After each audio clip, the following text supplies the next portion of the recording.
Right, guys, zvaizvezvi zviri zvazviri.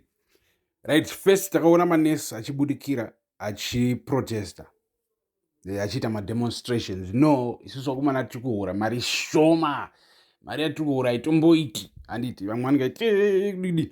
So right now mhuri yezimbabwe tine new information from the Constitution Defenders Forum. Constitution Defenders Forum mhuri yezimbabwe it's iboka rakatangwa some of the opposition. In fact, it's a platform for every citizen who is in opposition of the 2030 bill, which I think is actually every citizen. So it's led by advocate Tendai Bit, right? So regard to pay new information from the Constitutional Defenders Forum right now, as they have issued a statement, it's like a couple hours ago, 15 hours ago. So they have said the Constitution Defenders Forum continues to engage citizens across communities, ensuring the message of constitutionalism, the rule of law, and constitutional democracy reaches the people despite state efforts to limit civic space. So akomana vasvika kwanzira muri ngoona maphotos atiri kutaridzai vakomana vari kutenderera around Zimbabwe. This is the same thing zviri kuitwa namukomana Love Momaduk, but Love Momaduk is even, in fact, they are doing the same thing. They are reaching the people. So what's the importance to reach the people mhuri yezimbabwe? Mufana unzwisa bhozi vanhu vazhinji ka right now vari kurohwa nepropaganda dzekunzi hanzi iwewe uri kuona zvaitwa napresident Mnangagwa, waona zvaitwa napresident Mnangagwa, tisu toda kuvawedzera nguva, tavawedzera nguva vopedzisa basa ravakatanga. Aya ndodzonzi propaganda.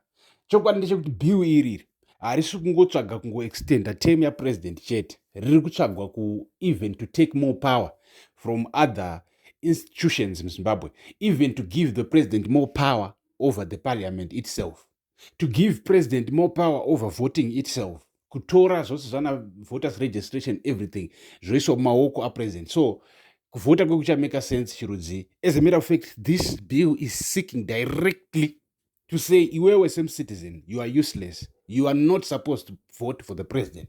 Why take away that right when it was already there? This growing engagement reflects a rising public consciousness and resolve to protect the 2013 constitution. Zimbabweans are increasingly asserting their right to participate, to be heard, and to defend the constitutional order. The task ahead is urgent. Zimbabweans must stay informed, participate in constitutional processes, and firmly resist any attempts to undermine the constitution. #defend the constitution. Mhuri yezimbabwe hatizivi kuti iwe wakamira papi panyaya yeconstitution, because sometimes you as a citizen unofanira kuita take your time to just understand a little bit kuti what's the intention behind this, where will the money go after bill passes way. Ndopaunoona kuti pane elite group zvigananda zvai zvamuri kunzwa zvii zvigananda zvaizvo vakomana vanga vatozviona kuti apa pazoita zvigananda. Ngoona chiwenga pakataura paipa pakabuya neshoko rekuti zvigananda pa anga aonera kuti aya mashura, but zvasati zvasvika to the rest of Zimbabwe paipa zvachiri kunana chiwenga na comrade Geza. Rest in peace kuna comrade Geza, man.